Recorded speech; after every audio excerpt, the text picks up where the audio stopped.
लोकसभा चुनाव से पहले निकाय वाली लड़ाई का वक्त करीब आ गया है। गुरुवार को पिछड़ा आयोग ने सरकार को 350 पन्ने की रिपोर्ट सौंपी और शुक्रवार को योगी कैबिनेट ने इस पर 24 घंटे के भीतर मुहर लगा दी। अब निकाय चुनाव में आरक्षण को लेकर जो रिपोर्ट तैयार हुई उसे सुप्रीम कोर्ट में पेश करने की तैयारी है।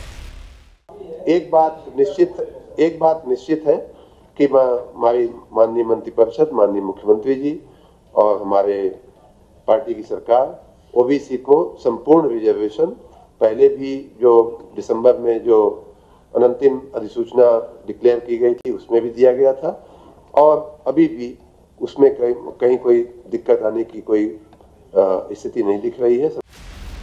आयोग ने जब रिपोर्ट तैयार की तो रैपिड सर्वे में अधिकतर जगह गड़बड़ी की बात सामने आई। आयोग ने सरकार को रिपोर्ट पेश करने के साथ ही कई सुझाव भी दिए। बताया गया कि कई जगहों पर रोटेशन से आरक्षण के निर्धारण में गड़बड़ी मिली है। एक तो ये है सबसे बड़ी बात कि जो रैपिड सर्वे हुआ है उसमें बहुत गलतियां हैं। रैपिड सर्वे की आम शिकायतें हैं, सभी जिलों से शिकायतें हैं, सभी नगर पालिकाओं से, नगर निगमों से शिकायतें हैं। और दूसरे जो है रोटेशन सिस्टम में गड़बड़ी हुई है, उसमें भी काफ़ी जनरल शिकायत थी। खामियां भी हैं, सुझाव भी दिए हैं, रिकमेंडेशंस भी की है हमने, लेकिन इस समय बताना ठीक नहीं। अब सबको इसी बात का इंतजार है कि आरक्षण का नया तरीका क्या होगा, बदलाव की सूची कितनी लंबी होगी और निकाय चुनाव की तारीख के लिए अभी कितना और इंतजार करना होगा, क्योंकि ओबीसी आयोग की रिपोर्ट आने के बाद सियासी दलों ने तैयारी को धार देनी शुरू कर दी है। अगली डेट इसकी 11 अप्रैल हियरिंग की माननीय सुप्रीम कोर्ट में लगी हुई है, तो उस रिपोर्ट को वहाँ उसमें उसकी सुनवाई होगी। लेकिन हम लोग जो आयोग की रिपोर्ट आई है उसको अतिशीघ्र संभवतः अगले हफ्ते तक माननीय सुप्रीम कोर्ट में प्रस्तुत कर देंगे और हम समझते हैं कि इसमें माननीय उच्चतम न्यायालय 11 अप्रैल को अपने जो भी दिशा निर्देश देने हैं उसके दिशा निर्देशों के क्रम में हम लोग शीघ्र ही चुनाव की प्रक्रिया शुरू करा देंगे। देखिए, चुनाव तो निर्वाचन आयोग तय करेगा, लेकिन रिपोर्ट जो सौंपी है सरकार ने उनके जूते तक उतरवा लिए। अब वो किस दबाव में क्या रिपोर्ट दिए होंगे, अभी तो जब रिपोर्ट आएगी सामने तब पता लगेगा। चर्चा है कि सोमवार को सरकार सुप्रीम कोर्ट में इस रिपोर्ट को सौंप देगी और इसे सौंपने के साथ ही निकाय चुनाव कराने की अनुमति मांगी जाएगी। इसके बाद आरक्षण को लेकर बड़ा उलटफेर दिखाई देगा, क्योंकि मेयर और अध्यक्ष की कई सीटों का समीकरण इस बार बदल सकता है। अनारक्षित सीटें ओबीसी के खाते में जा सकती हैं और ओबीसी सीटें अनारक्षित हो सकती हैं। लेकिन अब जब ओबीसी जो आयोग सरकार बनाई थी और उस आयोग ने जब अपना रिपोर्ट सौंप दिया, तो मुझे लगता है कि फिर इस रिपोर्ट को, जो मुझे लगता है कानूनी प्रक्रिया कि इसको लेकर के सुप्रीम कोर्ट जाएंगे और सुप्रीम कोर्ट में जाके कहेंगे कि हाँ, हमने आरक्षण की फॉर्मेलिटी पूरी कर ली, और कोर्ट अगर उस आरक्षण की प्रक्रिया से संतुष्ट होगा तो इनको चुनाव कराने की अनुमति दे देगा। तो हम तो यही चाहेंगे कि इसमें विलंब न करें और जितना शीघ्र हो चुनाव करा लें। उत्तर प्रदेश की भारतीय जनता पार्टी सरकार पिछड़ों का आरक्षण काटकर चुनाव कराने की साजिश कर रही थी, लेकिन कोर्ट के दबाव में उसका पर्दाफाश भी हुआ और पुनः पिछड़ों को आरक्षण देना पड़ा। कांग्रेस पार्टी तब भी तैयार थी, कांग्रेस पार्टी आज भी तैयार है, लेकिन जो देश के सामने मुद्दे थे उससे ज़्यादा उत्तर प्रदेश सामने मुद्दे थे, कानून व्यवस्था का, बेरोजगारी का।